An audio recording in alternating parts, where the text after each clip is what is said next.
Hello dear students, I hope आप सब बहुत बढ़िया होंगे, मस्त होंगे। बेटा, लास्ट क्लास के अंदर हमने बायोलॉजी का पोर्शन स्टार्ट किया था, जिसके अंदर हमने the fundamental unit of life class 9 का चैप्टर है जो हमने स्टार्ट किया था और कुछ पॉइंट्स उसके अंदर देखे थे। बहुत ही बेसिक चीज़ें देखी थी। आज हम उसको थोड़ा आगे बढ़ाएंगे। लास्ट लेक्चर के अंदर हमने देखा था कि सेल क्या है।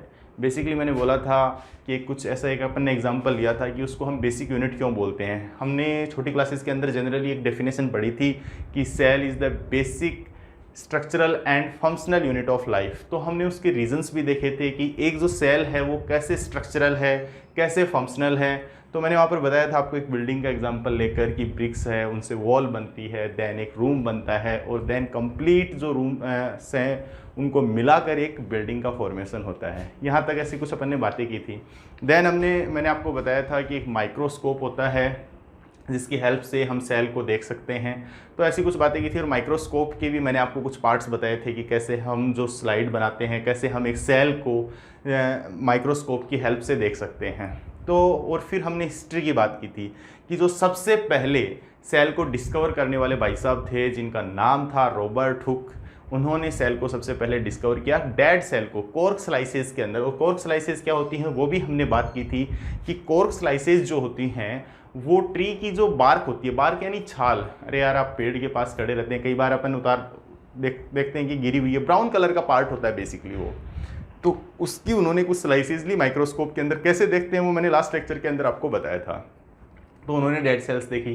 फिर आए भाई साहब एंटोन वॉन लीवेनहुक, जिन्होंने सबसे पहले लिविंग सेल देखी। उन्होंने कुछ छोटे छोटे एनिमल्स लाइक मोंड से वाटर लिया, उसके अंदर उनको अमीबा दिख गया, यूनिसेलुलर कुछ ऐसे ऑर्गेनिजम्स देखे, कुछ प्रोटोजोन्स जिनको हम देखते हैं। प्रोटोजोन्स क्या होते हैं ये क्यूरियोसिटी भी आपकी दूर होगी। हमारे बायोलॉजी के लेक्चर्स के अंदर ही एक साथ हम इन सभी चीज़ों को डील नहीं कर सकते। तो बच्चों, बिना टेंशन के अब अपन स्टार्ट करते हैं आगे कि आज हम एक पॉइंट स्टार्ट करने जा रहे हैं बेसिकली, जिसका नाम है क्या, सेल थ्योरी। बेसिकली हम देखने जा रहे हैं अबाउट द सेल थ्योरी कि सेल थ्योरी क्या होती है। What is the cell theory, क्या होती है सेल थ्योरी, क्या है भैया। कुछ साइंटिस्ट थे जिन्होंने सेल थ्योरी दी थी, कुछ साइंटिस्ट थे जिन्होंने क्या दी थी, सेल थ्योरी दी थी। तो उन साइंटिस्ट का नाम क्या था, तो उन साइंटिस्ट का नाम था Schleiden and Schwann. Cell theory, this theory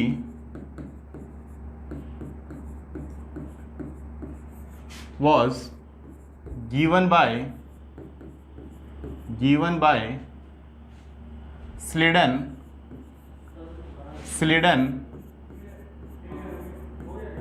and Swan।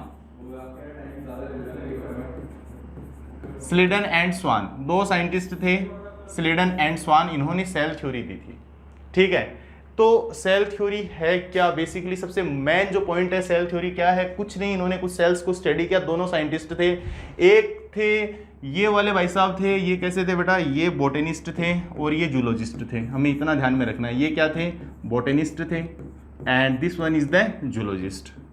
मैंने आपको लास्ट क्लास के अंदर एक बात बताई थी कि बॉटनी एंड जूलॉजी, यानी जूलॉजिस्ट जो एनिमल्स के बारे में स्टडी करते हैं और बॉटनिस्ट जो प्लांट के बारे में स्टडी करते हैं। तो बेसिकली मैंने बताया था कि बायोलॉजी की दो ब्रांचेज होती हैं, एक होता है बॉटनी, एक होता है जूलॉजी। तो बॉटनी के अंदर हम डील करते हैं about the study of plants and zoology के अंदर हम डील करते हैं about the study of animals.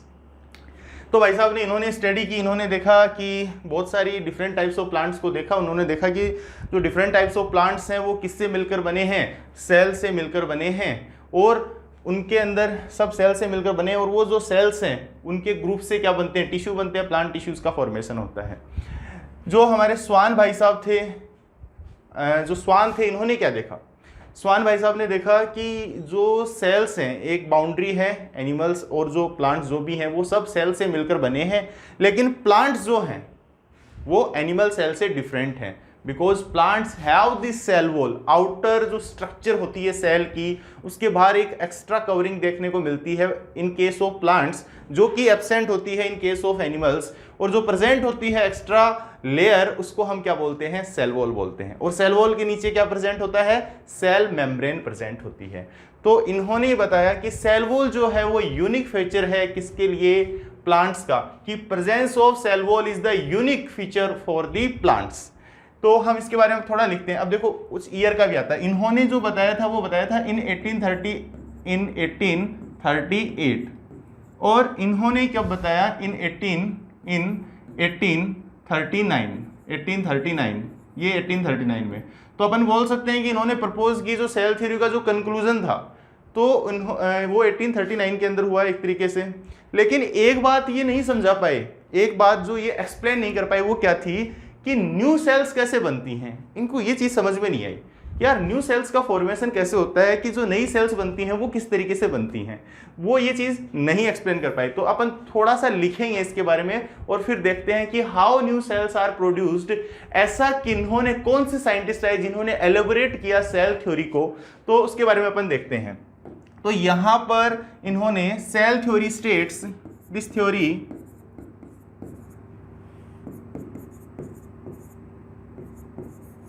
concluded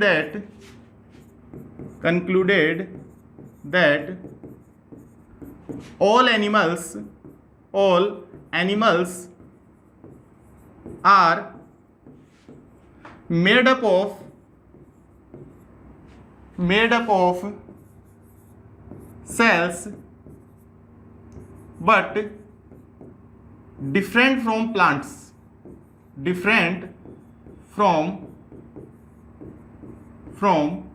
plants, ठीक है। और क्या बातें बताई, presence of cell wall is the unique feature for plants, presence of cell wall is unique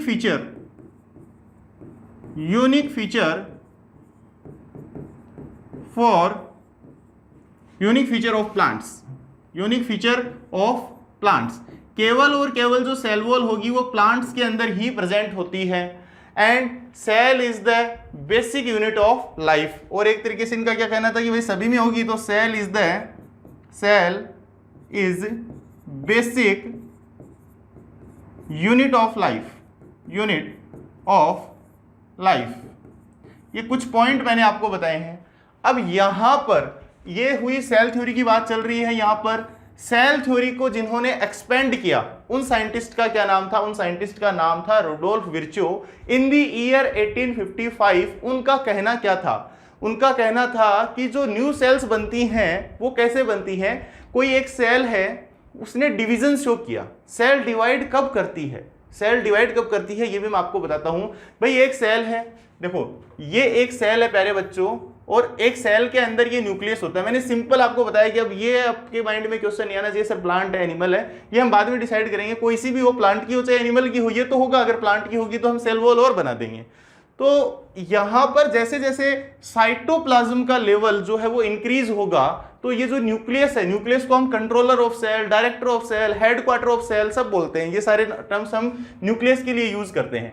ये मैंने कोई एक सेल बनाई है, ये सेल मेम्ब्रेन है, अंदर की साइड में न्यूक्लियस है। जब साइटोप्लाज्म सेल ग्रो करती है तो साइटोप्लाज्म का लेवल इंक्रीज होना स्टार्ट होता है, तो सेल को क्या करना पड़ता है, डिवीजन करना पड़ता है, और वो अपनी दो पुत्री कोशिकाएं, पुत्री यानी बेटी यानी डॉटर सेल्स, पुत्री कोशिकाएं यानी डॉटर सेल्स का फॉर्मेशन करती है।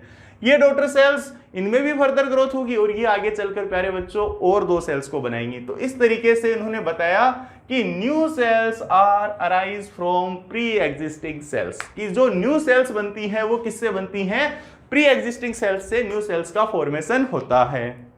तो अपन आगे इसके अंदर डिस्कस करते हैं, ठीक है। तो cell theory was expanded by cell theory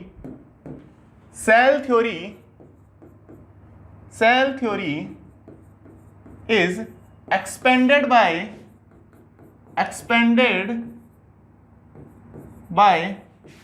Rudolf Virchow in 1855,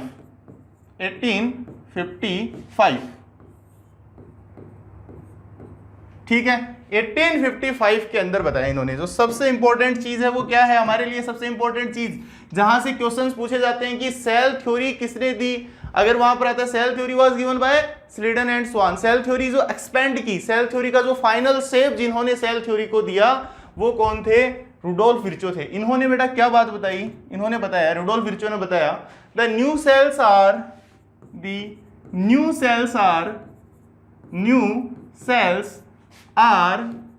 arise from pre-existing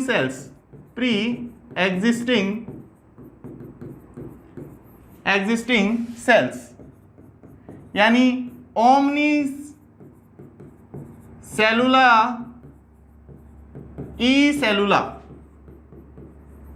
what is the meaning of this sentence? Omnis cellula e cellula का यही मतलब होता है the new cells are arise from pre existing cells. और Schwann ने एक बात और बताई थी कि cells are made up from products of cells. Cell के जो प्रोडक्ट्स हैं, सेल के प्रोडक्ट्स कौन से हैं? सेल के अंदर जो भी प्रोडक्ट है भाई, न्यूक्लियस होगा, ऑर्गेनल्स होंगे, छोटी क्लासेस में भी देखे होंगे, इन्हीं से बनती है न्यू सेल्स। सर कैसे बनती है वो मैं आपको बताऊंगा सेल डिवीजन के अंदर। वो जो चीजें हैं वो अपन डिस्कस करेंगे किसके अंदर? सेल डिवीजन के अंदर। सेलुला का मतलब क्या होता है? सेलुला का मतलब होता है प्यारे बच्चे लिटिल रूम्स, यानी सेलुला मतलब लिटिल रूम्स या कंपार्टमेंट्स, लिटिल रूम्स या कंपार्टमेंट्स। ओके, तो हम बात करने वाले हैं यहां पर हमारी जो सेल थ्योरी है वो कंप्लीट होती है एंड इन्होंने फाइनल शेप दी है सेल थ्योरी को। बहुत ही प्यारा सा टॉपिक था। इंपॉर्टेंट जो इसके अंदर चीजें हैं जहां से जनरली क्वेश्चन पूछा गया है, इससे क्वेश्चन 101% सेल के अंदर जो क्वेश्चन काफी बार इससे क्वेश्चन पूछे गए हैं एनटीएससी के अंदर कि कब हुई कब दी, ये कुछ एडिशनल है। वहां पर जो कंक्लूजन है इन 1839 में आए थे। ये एक जूलॉजिस्ट थे और ये एक बोटेनिस्ट थे, एक जूलॉजिस्ट थे। इनको लर्न कैसे कर सकते हैं भैया? स्वान मतलब हिंदी के अंदर अगर मैं लिखता हूं ऐसे, हिंदी में मैंने क्या लिखा? स्वान का मतलब क्या होता है? स्वान का मतलब होता है ऐसे, आपको पता होगा ये 553, ये 553, ऐसे एक आपने एक स्ट्रक्चर बना रहा हूँ मैं कुछ ऐसी, ये ऐसी स्ट्रक्चर बना रहा हूँ यहाँ पर कुछ ऐसी स्ट्रक्चर। ये क्या है? डॉग। स्वान का मतलब क्या होता है? डॉग। तो डॉग की स्टडी हम किसके अंदर करते हैं? जूलॉजी के अंदर, जूलॉजी। तो ये कौन था? जूलॉजिस्ट था। ये मैंने इसकी आंखें बना दी, टकाक। स्वान का मतलब क्या होता है? डॉग, और इसको हम जूलॉजी में स्टडी करते हैं। तो स्वान, SCHWAN, स्वान। और हिंदी के अंदर ये हिंदी में हम स्वान का मतलब इन हिंदी क्या होता है? स्वान का मतलब हिंदी के अंदर हिंदी भाषा में क्या होता है? कुत्ता, यानी डॉग। तो इस तरीके से हम इसको क्या कर सकते हैं? लर्न कर सकते हैं कि स्लीडन जो थे वो एक बोटनिस्ट थे और स्वान एक थे जूलॉजिस्ट थे। क्लियर है?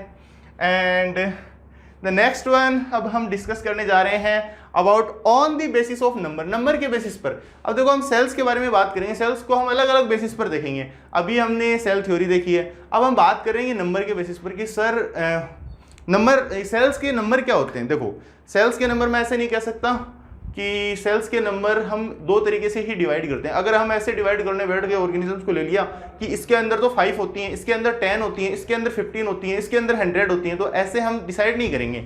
हम डिसाइड किस तरीके से करते हैं? सेल्स का जो नंबर होता है, या तो किसी ऑर्गेनिज्म जो होगा वो सिंगल सेल से बना होगा, और कुछ ऑर्गेनिज्म जिनके अंदर एक से ज्यादा सेल्स होती हैं उनको हम क्या बोलते हैं? Multi cellular organisms. So basically we start on the basis of number of cells, on the basis of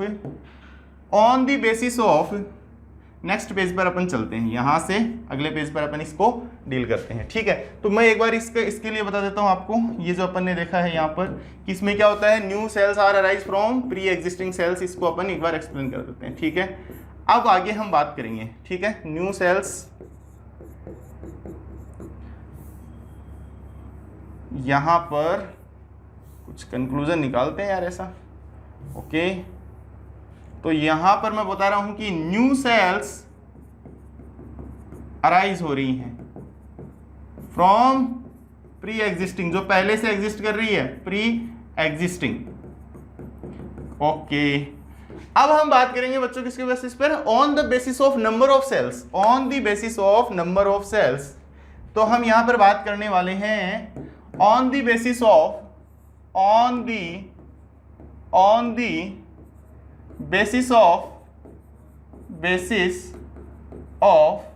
number of cells, organisms को हम कितनी कैटेगरीज के अंदर डिवाइड करते हैं? On the basis of number of cells के basis पे हम ऑर्गेनिजम्स को डिवाइड करते हैं into the two categories, two categories. एक होते हैं कौन से, unicellular organisms, unicellular organisms, second category में मैं कंसीडर करता हूं किसको, multicellular organisms, multicellular organism. ठीक है भैया, मल्टी सेलुलर ऑर्गेनिजम्स। अब यहां पर यूनिसेलुलर ऑर्गेनिजम्स की अगर हम बात करते हैं, unicellular organisms those organisms which are made up of single cells, those organisms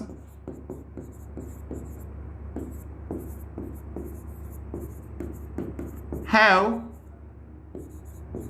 single cells,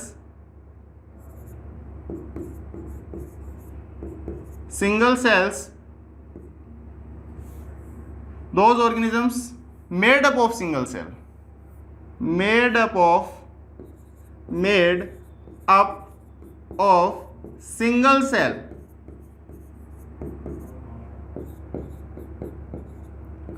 to perform all vital activities, all vital जरूरी कार्य, all vital activities। ठीक है बच्चों, एंड यहां पर those organisms are made up of more than one cells। ठीक है, those organisms, यहां अपन बोल सकते हैं those organisms are made up of group of cells, made up of large number of cells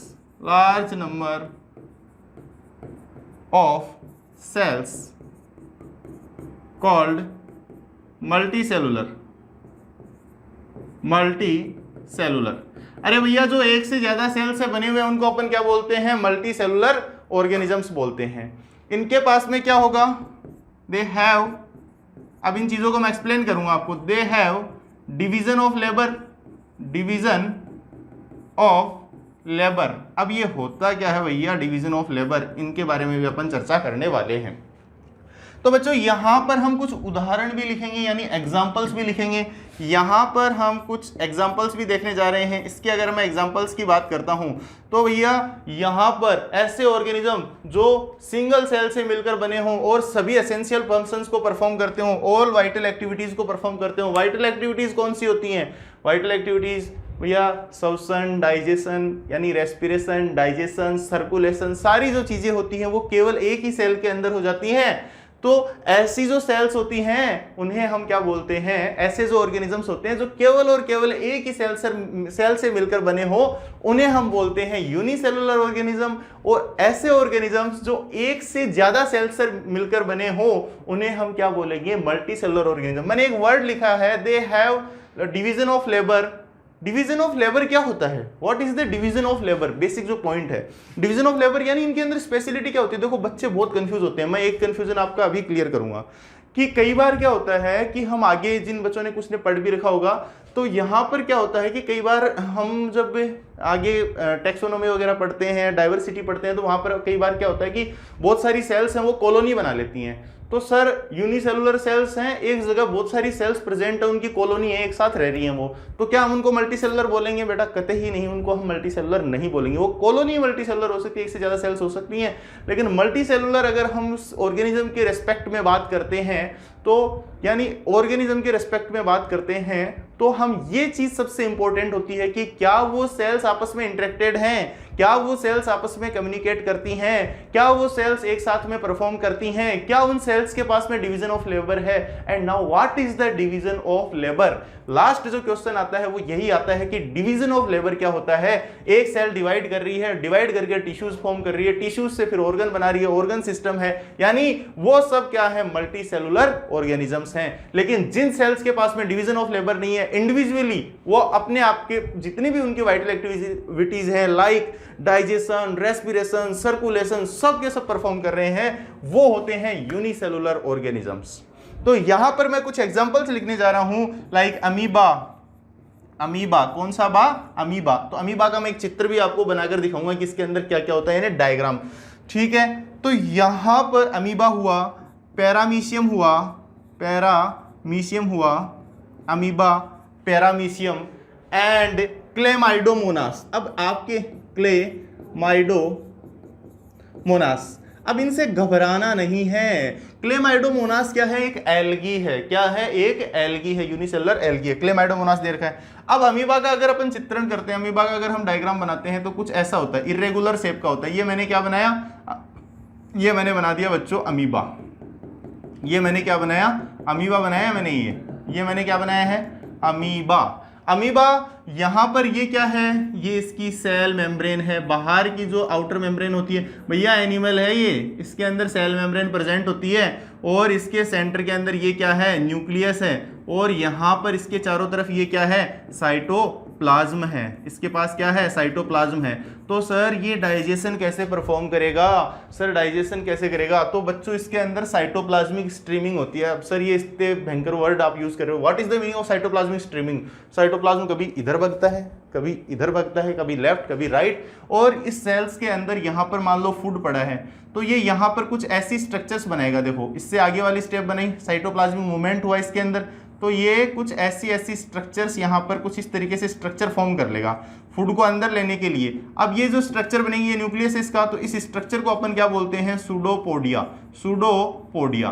भैया इसके अंदर पैर तो नहीं होंगे, इसकी बॉडी के अंदर हाथ पैर इन सब में डिवाइड नहीं होगी, यानी ऑर्गन्स तो होंगे ही नहीं, इसके अंदर एक ही सेल है। सूडो का मतलब क्या होता है? फॉल्स होता है। सूडो का मतलब क्या होता है? फॉल्स होता है। और पोडिया का मतलब क्या होता है? फिट होता है। ठीक है, फॉल्स फुट इसके अंदर प्रेजेंट होते हैं। तो बेसिकली हमें ये चीजें आगे अपन डाइजेशन के अंदर उनमें सब डिस्कस करेंगे, कैसे रेस्पिरेशन करता है, कैसे एक्सक्रीशन करता है और क्या क्या फंक्शंस परफॉर्म करता है। ये पैरामीशियम होता है, चप्पल के आकार का होता है, कुछ ऐसा होता है ये, जैसे आपने चप्पल देखी, स्लीपर चप्पल जो हम हमारे बाथरूम के अंदर इन जनरल यूज करते हैं, कुछ ऐसी स्ट्रक्चर्स इसके अंदर सीलिया और फ्लैजिला होते हैं। तो ये हुआ पैरामीशियम। अब सर मल्टीसेलुलर ऑर्गेनिजम्स कौन से होंगे? यहाँ पर अगर हम बात करते हैं अबाउट दी एग्जांपल्स, तो मल्टीसेलुलर ऑर्गेनिजम्स के अंदर अगर अपन बच्चों एग्जांपल्स की बात करते हैं, तो यहाँ पर हम एग्जांपल्स में कंसीडर करेंगे किसको? यहाँ पर एग्जांपल्स के अंदर हम कंसीडर करते हैं प्लांट्स को और एनिमल्स को एंड एनिमल्स। इसी के साथ में यहाँ तक की हमारी कहानी खत्म होती है। सर आपने सेल थ्योरी हमें बताई और आपने नंबर ऑफ सेल्स के बेसिस पर बात कर लिया। अब सर हमारे माइंड में एक क्वेश्चन हो रहा है कि क्या सभी सेल्स का शेप जो होता है वो एक जैसा होता है? नहीं होता। मैंने बोला नहीं होता। आपका क्वेश्चन आता है कि सर क्यों नहीं होता? व्हाट इज द रीजन कि सभी जो सेल्स होते हैं वो एक जैसे नहीं होते, अलग अलग होते हैं। क्यों होते हैं? कि सर कभी हम सेल्स को देखते हैं अलग अलग तरीके के, कि सर हमें तो कभी ब्रांच्ड सेल्स दिखते हैं, कभी लंबे लंबे सेल्स दिखते हैं, कभी स्पेरिकल दिखते हैं, कभी अमीबॉइडल दिख रहे हैं। कि भैया कोई ज़रूरी थोड़ी है कि मैंने एक ऐसा सेल बना दिया, मैंने कुछ ऐसा बना दिया गोला कि एक सेल है, तो ऐसा थोड़ी होगा, हमेशा ही ऐसा थोड़ी होगा। कभी हम सेल को ऐसा भी देख सकते हैं, कभी हम सेल को ऐसा भी देख सकते हैं, कभी हम सेल को ऐसा भी देख सकते हैं। तो अलग अलग टाइप की शेप हमें देखने को मिलती है सेल्स की। तो ये ऐसा क्यों होता है सर? ऐसा इसलिए होता है बच्चों कि जो सेल्स होते हैं ना वो अलग अलग तरह के फंक्शंस को परफॉर्म करते हैं, जैसी उनकी फंक्शनिंग वैसी उनकी शेप। ठीक है, तो इस पर अपन एक छोटा सा डिस्कशन करेंगे और इसी के साथ में एक हेडिंग लगाते हैं। अपन एक हेडिंग लगाते हैं और हेडिंग है हमारी क्या? सेल शेप, यानी सेल शेप के बारे में हम बात करने जा रहे हैं। About the cell shape. The shape of cell, the cell shape vary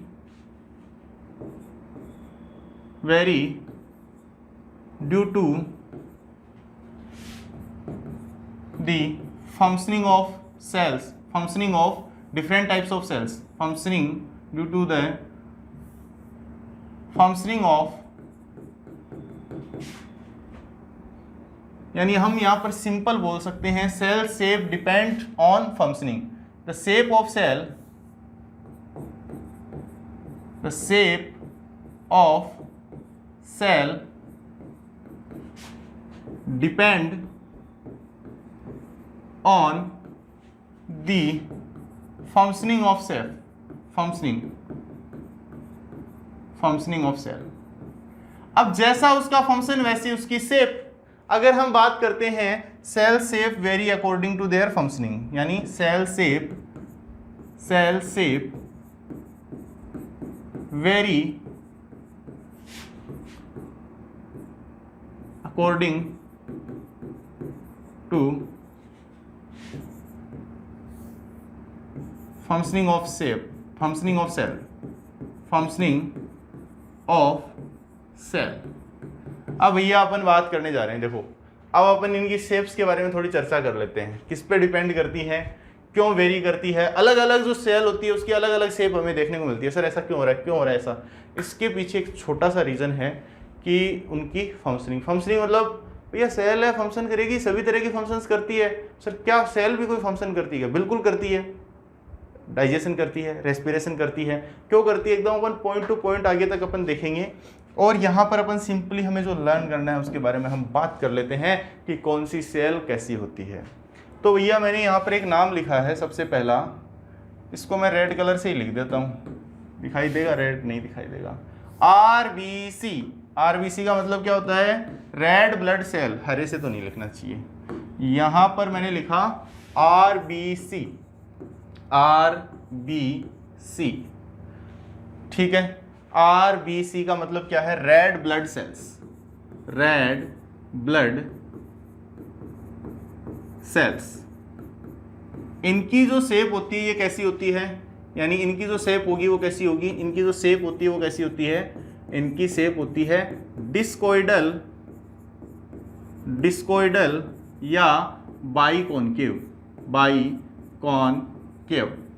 भैया आपने सेल्स का ये तो डायग्राम देखा होगा, एम्बुलेंस पे भी बना हुआ रहता है, कुछ ऐसी शेप होती है इनकी, डिस्क लाइक होती है। बाइकॉनकेव यानी दोनों तरफ से इस तरीके से कॉनकेव होती है। दोनों तरीके से कैसे होती है? ऐसी होती है, बाइकॉनकेव होती है। कैसी होती है? बाइकॉनकेव। ऐसी सेल हमें देखने को मिलती है, ठीक है। क्यों? इसके अंदर ये होती है ई न्यूक्लिएटेड होती है, ये कैरी करती है हीमोग्लोबिन को। हीमोग्लोबिन एक पिगमेंट है जो कि हेल्प करता है। आरबीसी के क्या फंक्शन होते हैं? मेनली आरबीसी का फंक्शन होता है गैसियस एक्सचेंज का। मेनली किसका फंक्शन होता है? Gaseous exchange. और ट्रांसपोर्ट का फंक्शन होता है किसका? पूरी बॉडी के अंदर ये ट्रांसपोर्ट करती हैं। जो फूड जाता है लास्ट में, जब फूड फुली फॉर्म में डाइजेस्ट हो जाएगा, ग्लूकोज के अंदर ब्रेक हो जाएगा, कार्बोहाइड्रेट और जो प्रोटीन्स है वो अमाइनो एसिड्स में, सब इसी के साथ में घुलकर किसमें डिफरेंट टाइप्स ऑफ सेल्स तक पहुंचते हैं। तो इसकी जो शेप होती है वो बाइकॉनकेव या डिस्कोइडल होती है। सेकंड हम बात करते हैं अमीबॉइड शेप। अमीबा की शेप कैसी होती है? अमीबॉइड जो शेप होती है, यानी दूसरा केस हम बात करने वाले हैं अबाउट द WBC, यानी व्हाइट ब्लड सेल्स या व्हाइट ब्लड कॉर्पसल्स। तो यहाँ पर इनको हम ल्यूकोसाइट भी बोलते हैं और इन्हें हम क्या बोलते हैं? इरिथ्रोसाइट्स भी बोलते हैं। इरिथ्रो का मतलब क्या होता है? रेड। और यहाँ पर ये व्हाइट ब्लड सेल्स है, इनको हम क्या बोलते हैं? ल्यूकोसाइट्स भी बोलते हैं, ठीक है। तो यहाँ पर इनकी जो शेप होती है वो कैसी होती है? इनकी शेप होती है बेसिकली अमीबॉइड। कैसी शेप होगी? अमीबॉइड शेप होती है। और अमीबा की शेप कैसी होती है? अमीबा की शेप जो होती है वो इर्रेगुलर होती है। अमीबा अभी अपन ने देखा है पीछे, अमीबा की शेप देखो अभी अपन ने देखी है, ऐसी शेप होती है अमीबा की, कुछ इर्रेगुलर होती है। ये साइटोप्लाज्म है, न्यूक्लियस है, तो इर्रेगुलर शेप होती है। क्यों होती है इनकी शेप इर्रेगुलर? यहाँ पर मैंने यहाँ पर क्या लिखा है कि जो सेल की शेप होती है वो वेरी करती है उसकी फंक्शनिंग पे। अब ये जो है इनको क्या बोलते हैं हम? Soldiers of our body. क्या बोलते हैं? सोल्जर्स ऑफ आवर बॉडी, हमारी बॉडी के सैनिक हैं ये। अब सैनिक का काम क्या होता है? सैनिक का काम क्या होता है? अगर हम अपनी इंडियन आर्मी की बात करते हैं तो टेररिस्ट को किल करना। अब हमारी बॉडी के ये सैनिक है, तो हमारी बॉडी के लिए टेररिस्ट कौन है? हमारी बॉडी के लिए जो टेररिस्ट हैं, कभी आपको जुकाम होती है, कभी आपको बुखार होती है, जो भी फॉरेन पार्टिकल्स हैं, जो भी बैक्टीरिया हैं, वायरसेस हैं, ये सभी क्या है? हमारी बॉडी के लिए एक तरीके से टेररिस्ट हैं। तो उनको किल करने का काम होता है। अब ये उनको किल करने का काम होता है तो ये मूव करती है किस तरीके से? उनको एनगल्फ करती है। जैसे मैंने अभी बताया था आपको कि साइटोप्लाज्म मूवमेंट होगा, इस तरीके से उनको एनगल्फ करेगी। तो basically RBC, WBC and third one हम बात करने वाले हैं long and narrow. Nerve cell भैया कैसी होगी, इसको तो अपन यहां पर लिख देते हैं। नर्व सेल कैसी होती है, नर्व सेल की अगर हम बात करते हैं तो यहां पर मैं नर्व सेल बनाने जा रहा हूं। नर्व सेल होती है लॉन्ग एंड ब्रांच्ड, ठीक है, लॉन्ग एंड ब्रांच्ड होती है। अब लॉन्ग एंड ब्रांच्ड अपन यहां पर ड्रॉ करने वाले हैं। लॉन्ग एंड ब्रांच्ड होती है, ब्रांच्ड यानी ऐसे शाखाएं निकली हुई रहती हैं। अभी अपन इसके बारे में भी अपन देखेंगे, कुछ इस तरीके से होती है, ठीक है। ये मैंने यहाँ पर सिंपली बना दिया, ठीक है प्यारे बच्चों। सिनेप्सिस, डेंड्राइट्स, कुछ इस तरीके की शेप होती है। कैसी होती है, कुछ इस तरीके की शेप होती है। और यहाँ से कुछ ऐसे ऐसे ये क्या निकल रहे हैं, डेंड्राइट्स निकल रहे हैं। क्या निकल रहे हैं, ये डेंड्राइट्स निकल रहे हैं। ये वाला पार्ट ये एक्सोन है और ये स्वान सेल्स हैं इसके ऊपर, कुछ ऐसी शेप होती है भैया। इसका जो मेनली फंक्शन होता है, नर्व सेल का जो फंक्शन होता है वो कैसा होता है, नर्व सेल का जो फंक्शन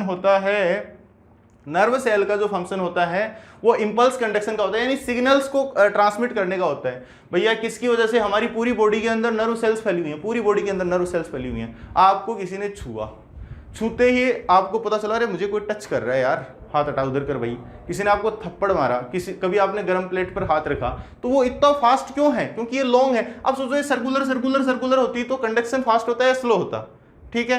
तो अब एक तो आप फिसल पट्टी पर फिसल रहे हो और एक आप सीढ़ियों से उतर रहे हो, किससे फास्ट पहुंचोगे, फिसल पट्टी से। तो ठीक इसी तरीके से इलोंगेटेड है। अब वो एक से एक सेल को क्रॉस करके जाती है। इनकी जो लेंथ होती है वो अप्रोक्सीमेटली 1 मीटर के आसपास इनकी लेंथ होती है, ठीक है। साइज इसकी लेंथ की भी अपन ने बात की। और यहाँ पर ये होता है साइटोन, ये यहाँ पर ये बीच में होता है एक्सोन। तो इसकी जो स्ट्रक्चर है अपन वहीं पर देखेंगे आगे ही, ठीक है। मेसोफिल सेल्स होती हैं वो ब्रांच्ड होती हैं कुछ इस तरीके से। आरबीसी की हमने बात की और डब्ल्यूबीसी की बात की। इसी तरीके से अलग अलग जो शेप होती है सेल्स की, वो डिफरेंट टाइप्स की शेप हमें देखने को मिलती है। मेसोफिल सेल्स जो होती हैं, लीव्स के अंदर मेसोफिल सेल्स होती हैं, वो ओवल और स्पेरिकल शेप की होती हैं। कैसी होती हैं, ओवल और स्पेरिकल शेप्ड होती हैं। अगर हम बात करते हैं कि अलग अलग शेप मिलती है, जैसे कि अपन बात करते हैं स्पर्म की, बात करते हैं अपन कि फोर्थ वन अपन ने बात की स्पर्म की। तो स्पर्म का जो सेल होता है वो कैसी होती है, स्पर्म की जो शेप होती है वो कुछ ऐसी होती है। स्पर्म की शेप होती है वो कैसी होती है, कुछ इस तरीके की शेप हमें देखने को मिलती है, ठीक है। स्पर्म की जो शेप होती है वो कुछ इस तरीके की होती है और यहाँ से ये पूंछ जा रही है इसमें, ठीक है। ये एक्रोजोम, ऐसा ये न्यूक्लियस, ये एक्रोजोम वाला पार्ट हो गया और यहाँ पर इसमें ऐसे माइटोकॉन्ड्रिया होते हैं। कुछ इस तरीके की स्ट्रक्चर हमें देखने को मिलती है, ठीक है। मेसोफिल सेल्स होती हैं वो कैसी होती हैं, स्पेरिकल और ओवम होती हैं। अगर मैं बात करता हूँ इन केस ऑफ स्टोमेटा जो होते हैं उनके अंदर कैसा होता है, स्टोमेटा की जो सेल्स होती हैं, गार्ड सेल्स होती हैं, वो कुछ इस तरीके से होती हैं, बीन शेप्ड होती हैं, ठीक है। और आईज की जो सेल्स होती हैं वो फ्लैट शेप्ड होती हैं। अगर मैं बात करता हूँ इन केस ऑफ मसल्स की जो सेल होती है, मसल्स की जो शेप होती है, मसल सेल्स जो होती हैं, मसल सेल्स की अगर हम बात करते हैं तो वो कैसी होती हैं, स्पिंडल शेप्ड। कैसी होती हैं, स्पिंडल शेप। कैसी होंगी, स्पिंडल शेप की। स्पिंडल ऐसे एकदम से इस तरीके से, हमें जो मसल्स आपने देखा होगा वो कुछ प्रोटीन और इनके जो डायग्राम्स होते हैं वो कुछ इस तरीके से होती हैं, ताकि ये क्या कर सकें, इस तरीके से होती हैं मसल्स, ठीक है। यानी स्पिंडल शेप यार मैं बनाना चाहूँ तो कुछ इस तरीके से बनेगा, ठीक है भैया जी। ये मैंने क्या बना दिया, मसल सेल्स बना रहा हूँ। ये क्या बना रहा हूँ, मसल सेल्स बना रहा हूँ, ठीक है। ये कैसी हैं, स्पिंडल शेप्ड होती हैं। अगर पिगमेंटेड होती हैं, कुछ में हमें पिगमेंटेड देखने को मिलती हैं।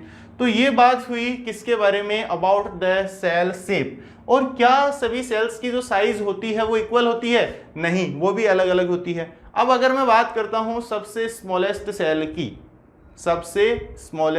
की मैं बात करता हूँ, यहाँ पर अपन बात कर रहे हैं अबाउट द सेल साइज कि सेल की जो साइज होती है वो कैसी होती है भैया। सेल की जो साइज होती है सर बच्चों वो अलग अलग होती है, सेल की साइज अलग अलग होती है। सबसे स्मॉलेस्ट सेल की मैं बात करने जा रहा हूं। स्मॉलेस्ट सेल जो होगी उसका क्या नाम है, स्मॉलेस्ट सेल का नाम है माइकोप्लाज्मा, या जिसे हम क्या बोलते हैं, PPLO। क्या बोलते हैं, PPLO का मतलब क्या होता है, प्लूरो